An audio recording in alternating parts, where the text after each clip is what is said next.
we did some soul searching within our organization, having our stakeholders being the Presidium, the Secretariat, our former presidents, patron members, senior members of the chamber, our 1,50,000 strong companies who are part of the chamber, to ask ourselves what is the way forward for our chamber in the honorable work of nation building, in the honorable work of India as a developed nation 2047. What we realized, what we were proud of, and what we thought we could contribute in became the driving forces going forward.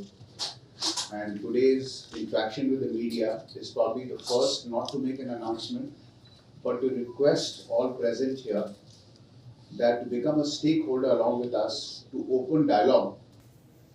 So one of the key driving forces going forward from our side would be to align our members which exist physically in our 16 state offices spread across the entire geography of India, to take up this cause of having a fruitful, meaningful and directional dialogue with the government, with the various stakeholders as we go along and become a lead in G20. Vision of the government which can be enabled through the chamber, which can benefit the stakeholders of the chamber going forward. Our Honorable Commerce and Industry Minister, Shri Piyush Goyal, reached out to me personally, identifying me, identifying the Presidium, that it is our sole and fundamental responsibility to take the growth of our nation into the tier 2, tier 3 cities and digitizing the Kirana store in villages. So that was the vision now, which is coming forward for the government, by the government. So the big work of setting up the track has been done with 5G rolling out, with all the good work which has happened on the big structural level. Now it's all about penetrating into the rural markets, into the suburban markets, for them to take benefit of connecting India to itself and to the world through the digital platform.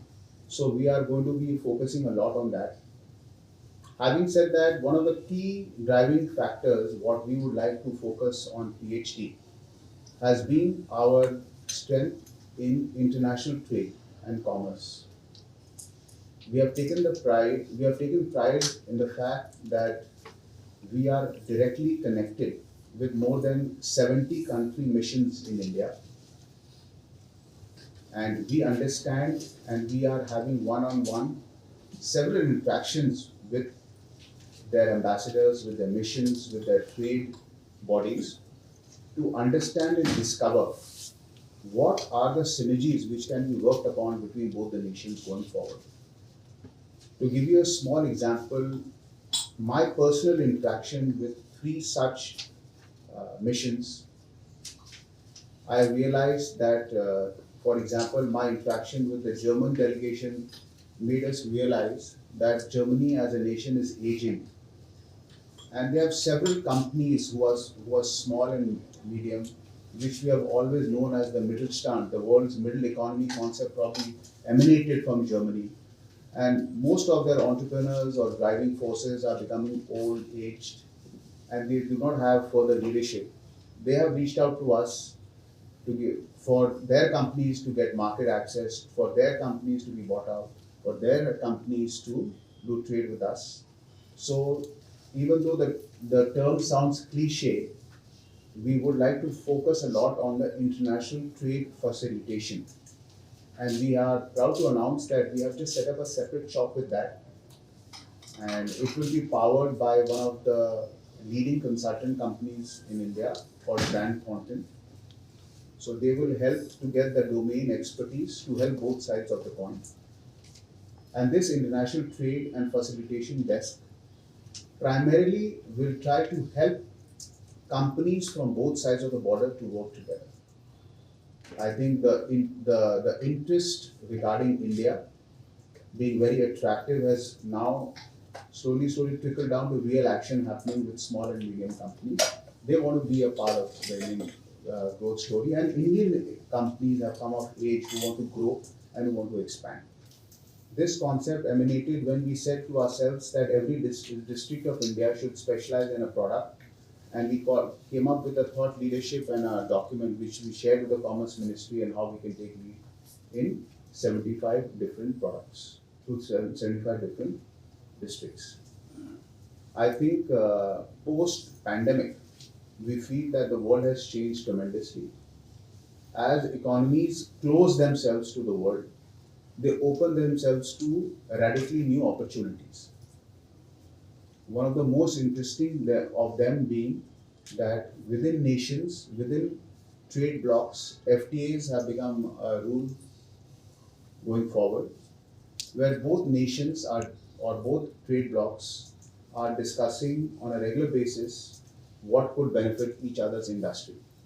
One important thing what we are trying to do is, apart from being involved in those FTAs, we are requesting the other side or the other nation which is a part of the FTA to have a dialogue with us, so that we can involve and we can recommend that to our trade ministry. So not just talking about the interests of the Indian company in the FTA, suggestions for the FTA, it's a more holistic suggestion which is even more easily accepted.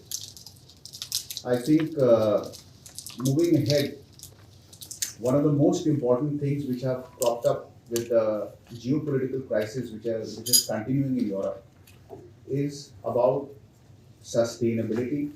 It's all about energy, and I think our Honorable Prime Minister had the vision beforehand when he spoke about India's leadership in green hydrogen.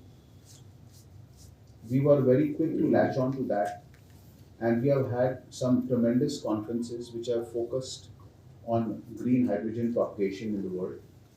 And we are glad to announce that we are in the process of launching a center of innovation in green hydrogen. The most important part of this center of innovation is going to be about how to handhold our medium and small companies to understand the potential, to understand the stakes, to understand the utility of green hydrogen as a fuel source probably which has to exist in compulsion, not as a choice. Fuel source, and as an effort to safeguard our environment, we need a source of energy which is easily available and which does not deplete the natural resources of the world in any way. So green hydrogen is definitely going to be one of the most important aspects going ahead. I don't think I need to elucidate more on the importance of green hydrogen going forward. Having said that, I would be happy to share that we, on recalibrating our vision as a chamber, we realized that we should go back to our roots. And the roots obviously emanate from the fact that we are for the members, we are for the nation. So our thought leadership and our policy advocacy should be at the forefront of all our efforts. That can only happen when we have all stakeholders on the table. So it is also mine and our joint leadership's desire that the media remains in touch with us going forward for interactions on our responses, on their feedback. I'm glad to share that in the last year, we have given more than 150 representations to the state and the central governments on various sectors. For example, some hallmark things were also considered and accepted, such as the tax exemption and tax credit for green bonds. So innovative and important ideas are being shared. One of the other important aspects which came about, I think we should all agree also, is about women empowerment in the country, Nari Shakti as we say. So Nari Shakti is one of the most important driving forces going ahead. with this in mind, we are glad to share that one of our expert committees, which are focused on startups, we have created a new domain where we will encourage women startups. So this will help in the digital movement of India and to help entrepreneurs, especially in the smaller economies or rather in the smaller states and smaller businesses, to latch on and to become conversant with this. Health and wellness are three important aspects which are very deep to personally all three of us, including our Secretary General. And within that, in a very calibrated way, in education, I would like to share that we are working very closely with the government to fulfill one of our joint desires. All three of us as children went to America to study. We want Indians to be able to study in India, even though the offering could be by an international university. And we want the world to come to study in India. We are working hard with the government that we should have international campuses in India across all spheres. I met the Swiss president last week and I told them that get your best hotel institutes into India to train us. We have so many hotels. I asked the American universities when I went to leave my daughter, and they said most certainly that come and set up your campus here. India is the place to be. So education on the top level, obviously percolating all the way down below through our excellent welfare associations which we have as a part of the chamber. Regarding health and wellness, I think post-COVID we all understand and we'll all agree that we need to be prepared for any kind of health calamity in the world. At the same time, we need to focus a lot on wellness because whenever we will have such calamities, we need to alter our lifestyle, the way we eat, the way we look at food, the way we sleep, the way we do our daily activities. So we are going to focus on being on a hotbed of this so that we adapt to the latest medical technologies, we adapt to the latest medical treatments and try to percolate them into the economy and into our country. So these are some of the basic thoughts which we wanted to share, which are part of our vision. I'm sure it's not going to be holistic, whatever I'm sharing. So whatever our president has said is the same thing what we intend to do, and it's very clear that our leadership team will continue doing the change. Only add is that today is an ever-changing market. The markets are changing faster than what they were doing 2 decades ago. So we need to be more adaptive. The policymakers, the chambers, and all, and along with media, we need to be more adaptive to the change. And this is what the leadership is also adding on to. That whatever changes comes in the technology or in the way we do businesses, we need to adapt it faster. And we need to interact with media more and more. Thank you. As I would put it across, you must be feeling a change in the PhD leadership. You must have never seen a younger leadership on the at the helm of affairs in PhD as you would be seeing it now. So India is at a threshold where it's ready to take off under the dynamic leadership of our Prime Minister, Mr. Modi, and so is PHDCCI. With the new leadership in place, we expect a lot to happen this year, and not only this year, consecutively next 3 years, where this leadership is going to pave the way for development across the nation in general and in particular for the membership of the PhD chamber. So I think it's such a broad, there's so many responses to this. So I'll stick to the one on which you spoke about currency. So, sir, the way I think we should see our currency, which we'll all agree when we talk about trade, we always see our currency on a comparative basis as opposed to an absolute basis. When we look at it at a comparative basis, we realize that the government is very aware that the currency is an important tool when it comes to the competitiveness of a nation when we talk about exports. I think the RBI's willingness to liquidate $70 billion for the sake of having a gradual impact on the currency and closely monitoring it. RBI, the deputy RBI governor, and he was very clear in his mindset that we are going to protect India not in terms of just currency and our debt. We are going to protect India in its competitiveness in the world. And when we talk about export trade, it's all about our competitiveness compared to our neighbors or our competitors. So I think we are very well placed there, sir. This is what my feedback is, and whenever I speak to my fellow exporters who are large in the domain, may it be handicraft or anything else, they do not feel any kind of pricing pressure or any kind of dilution in their earnings when it comes to our rupee depreciation. So I don't think that's on the table anymore, sir. In the MSME sector, sir. So, budget is on in Feb, sir. So, what are the main challenges for the MSME, and what is the demand from your side to Finance Ministry to do something in budget? So good point. So just to point it out, both my senior vice president and vice president own companies which are $1 billion more. India, when we have a representation which is going to be a large number, eventually we will have medium, small, and micro as a part of it. In terms of the budget, I think this is my personal reaction. I think our senior VP and VP can add to that if they would like to. For the last 3 to 5 years, I'm not anxious as to what the budget is going to say. I'm not anxious as to what the exim policy is going to say. Why? I'm not expecting on the exim policy day that the government comes and tells me that I'm going to give you 20% rebate on something. On the FM day, I'm not expecting some products will have zero duty or have additional 20% duty or will have massive changes in taxes or massive changes in GST. So when it comes to numbers of financial tinkering or readjusting, the government is doing it on an ongoing basis in the country today. We have a GST council which looks after it separately. As far as the imports is concerned, they are doing it on a very continuous basis. They are understanding. They are talking about fluctuating. We are actually suggesting to the government, and they are undertaking it with deep consideration. We are talking about fluctuating import duty rates in India. We have given a thought leadership document for this to government. We'll share this with you.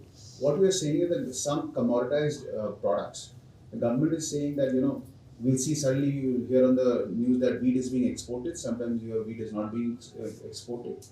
So there are massive disruptions in commodity. So the government is saying, okay, my landed price is X, and I want to keep my landed prices X. So I can't influence my currency, I can't influence the international commodity price, I can influence the import duty which are put on the product to make sure my landed price is the same. Government has done a lot on it. I think we'll continue to request government to make it among the top 20 countries in doing business. आप देखते हैं रोज news में आ रहा है GST is going up, आपके सारे taxes going up. So Indian economy is very bullish because Modi ji ने जो किया है ऑयल का इम्पोर्ट जो भी कर रहे हैं हम लोग, we are doing in a very intelligent way. So this is really helping the economy, and we are very bullish about India. Actually, all over the world, India is among the first 3 countries, I think, which has to perform well. कोई चिंता कोई मेरे साथ में कोई चिंता की बात नहीं है. I think today the biggest shortage in the automotive industry was making chips. Chips was there. So when the government is they have taken decisions, there are at least 4 or 5 plants coming to making chips. So right now we are seeing a great amount of interaction between the industry and the government, and government is seeing the need of the day. So I think we are in good hands right now. G20, the other one was. cost of capital, and third is on the India-UK free trade agreement. So I think इसके अंदर जो सबसे important चीज, the most important thing is the cost of capital, and I think in fact, frankly speaking, even access to capital. So I think this is one of the biggest challenges we face as a country today, and sadly, our commercial banks have not done anything, or rather not done enough. Probably this is a overreaction because of the large NPAs they felt and the government's tightening of the news. We requested the Deputy RBI also when he was here. We requested the Honorable Finance Minister also here when she was here. Requesting them that we still need to have the mindset of a developmental financial institution when we think about MSMEs. They need hand-holding, they need access to capital, which they are not getting. It is the biggest brunt of our economy today. We cannot singularly point it out to the government, we cannot point it out to the banks, but it has to be a collective thought process change somehow that we need to enable easier access of funding to them. There are amazing jewels in the economy. They are doing, because anybody who survived COVID and whatever they are doing, small, micro, any level, they are already good at what they do. Otherwise, they would have not survived. Having said that, they are not getting access to capital to grow. This we need to facilitate, and that is going to be one of the major focus areas of our chamber for today and going forward. As far as cost of that capital, obviously it's interconnected. If you give me money but at a prohibitive cost, it becomes useless. So those are the most important parts. As far as the G20 is concerned, in fact, the leadership is meeting Mr. Amitabh Kant tomorrow, where we have requested him to give us his vision as to how we can be more inclusive for especially the small and medium, which is going to be the thrust for India when we talk about Soul of India. And what is the third point, sorry? Third was on the India-UK FTA. See, I think India, so very well pointed out. So when I met the Swiss president, he was worried about the FTA. When we speak to the UK trade representative, they are worried about the FTA. So one good thing what is coming out, that the government is negotiating hard. When the other side is requesting people like us as chambers to help them. So that's one good sign that they are coming on the table where it's going to be give and take. We as a nation have reached that point. The government recognizes that, and the government acts like that for the industry.